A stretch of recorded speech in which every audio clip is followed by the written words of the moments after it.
ஏய் புஷ்பராஜ், வாடா வெளியே. பேர பத்தியா?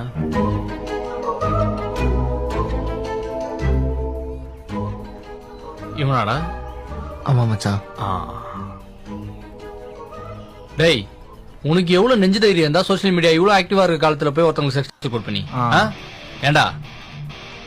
ரைட்டு உனிட்டா போனா.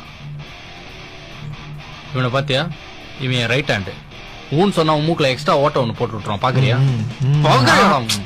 பயப்படுறான். ஓகே, பொறுமையா பேசு. டேய், நீனா ஊமையா? இங்க வந்து உன்னை மிரட்டினுங்கிற அசைய மணி அசிங்கப்படுத்துற நீ. இப்ப என்ன பண்ணணும்? ஏன் இது வரைக்கும் பண்ணதெல்லாம் பத்தாதா? இனிமேல என்ன பண்ணுவே நீ? மென்னுறோம். இங்க இருக்கான்ல, இவன் என் ஃப்ரெண்டு. இவன் ஆளு என் தங்கச்சி. இன்னொரு வாட்டி என் தங்கச்சி இல்ல, இனிமே என் தங்கச்சி இல்ல, இனிமே என் தங்கச்சி குறைச்சல் கொடுத்த பார்த்தேன். ரைட்டு, ஜாகிரதை. புரிஞ்சிருக்கும்னு நினைக்கிறேன். நான் போனதுக்கு அப்புறம் இன்னொரு வாட்டி அந்த பொண்ணு கையில குடைச்சல் கொடுக்கறத பார்த்தேன். கழுத்துல லேசா டேய், கழுத்துல கத்தியோ பண்ற, என்னடா சினுங்குற? அப்போ என்ன அடிப்பியா? சொல்லுடா, என்ன அடிப்பியா? ஆமா ஆமா, எதுக்கு நீ இப்படி பேசுற? ஓ, அப்ப என்ன அடிப்ப, அப்படிதானே?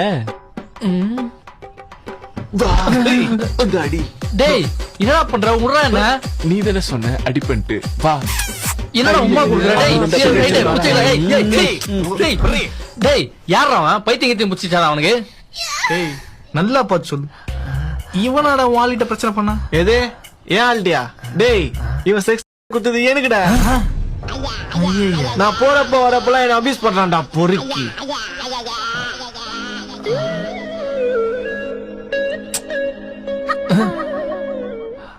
அப்புறம் எதுக்குடா வால் பயப்படுறான்? பின்ன நான் போறப்ப என்ன உளுத்திக்கு போட்டு என் கருப்பை ஏதாவது பண்ணிட்டானா, அதனாலதான் என் ஆள் பயப்படுறா. இந்த உலகத்துல உண்மை நிலைமை யாருமே புரிஞ்சுக்க மாட்டாங்க.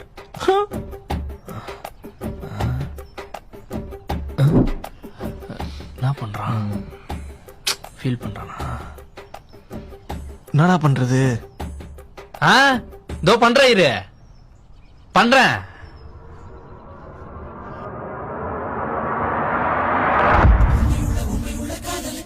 இவன் நன்மை செய்ய பிறந்தவன். 2 உள்ளங்களை கட்டி வைக்க இவன் உயிரையும் கொடுப்பான்.